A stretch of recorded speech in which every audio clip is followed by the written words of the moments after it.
May 1 ഈസ്റ്ററിൻ്റെ 2-ാം വാരത്തിലെ വ്യാഴാഴ്ച.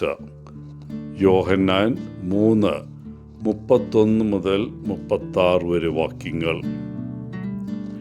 എല്ലാ വർഷവും മെയ് 1 ലോകം തൊഴിലാളി ദിനം ആഘോഷിക്കുമ്പോൾ കത്തോലിക്ക സഭ എല്ലാ തൊഴിലാളികളുടെയും രക്ഷാധികാരിയും മാതൃകയുമായ വിശുദ്ധ ജോസഫിലേക്ക് നോട്ടം തിരിക്കുന്നു. സഭ ഈ തീയതി തിരഞ്ഞെടുത്തത് യാദൃച്ഛികമല്ല. മനുഷ്യ അധ്വാനത്തിൻ്റെ അന്തസ്സിന് ആഴമേറിയതും കൂടുതൽ ക്രിസ്തീയവുമായ അർത്ഥം നൽകാൻ സഭ ആഗ്രഹിച്ചു.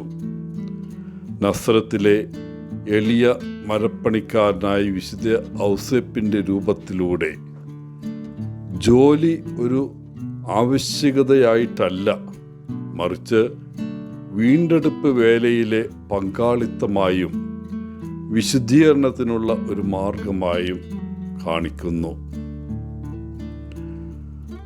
1955 പയസ് 12 മാർപ്പാപ്പയാണ് തൊഴിലാളിയായ വിശുദ്ധ ഔസേപ്പിൻ്റെ തിരുനാൾ സ്ഥാപിച്ചത്. ഈ തിരുനാൾ കത്തോലിക്ക വിശ്വാസത്തിലും ഭക്തിയിലും ജോസഫും തൊഴിലാളികളുടെ ലക്ഷ്യവും തമ്മിലുള്ള ദീർഘകാല ബന്ധം വിപുലീകരിക്കുന്നു. ഉൽപ്പത്തി പുസ്തകത്തിൽ തുടങ്ങി മനുഷ്യജോലിയുടെ മഹത്വം ദൈവത്തിൻ്റെ സൃഷ്ടിപരമായ പ്രവർത്തനത്തിലെ പങ്കാളിത്തമായി വളരെ കാലമായി ആഘോഷിക്കപ്പെടുന്നു. പ്രവൃത്തിയിലൂടെ ഭൂമിയെ പരിപാലിക്കാനും അവരുടെ അധ്വാനത്തിൽ ഉൽപാദനക്ഷമതയുള്ളവരുമായിരിക്കുവാനുള്ള ഉൽപ്പത്തിയിൽ കാണപ്പെടുന്ന കൽപ്പന മനുഷ്യവർഗം നിറവേറ്റുന്നു. ആശാരിയും വളർത്തുപിതാവുമായ വിശുദ്ധ ഔസേപ്പ് മനുഷ്യ അധ്വാനത്തിൻ്റെ വിശുദ്ധിയുടെ ഒരു ഉദാഹരണം മാത്രമാണ്. യേശുവും ഒരു മരപ്പണിക്കാരനായിരുന്നു. വിശുദ്ധ ജോസഫിൽ നിന്ന് അദ്ദേഹം ആ തൊഴിൽ പഠിച്ചു. ജോസഫിൻ്റെ ആ മരപ്പണിശാലയിൽ അടുത്തായി ജോലി ചെയ്ത ശേഷം രോഗശാന്തിയും സുവിശേഷ പ്രാസംഗികനുമായി ശുശ്രൂഷ ചെയ്യാൻ അവിടെ നിന്ന് യാത്രയായി.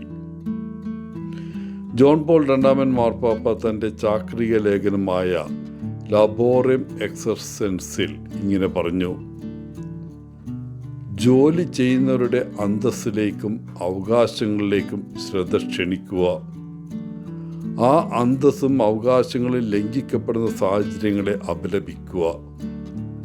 മനുഷ്യൻ്റെയും സമൂഹത്തിൻ്റെയും യഥാർത്ഥ പുരോഗതി ഉറപ്പാക്കുന്നതിന് സാമൂഹിക മാറ്റങ്ങളെ നയിക്കാൻ സഹായിക്കുക എന്നിവ സഭ എപ്പോഴും തൻ്റെ കടമയായി കണക്കാക്കുന്നു. ഔസേപ്പിതാവ് നമ്മെ പഠിപ്പിക്കുന്നത് ജോലി പണത്തിനു വേണ്ടി മാത്രമല്ല എന്നാണ്.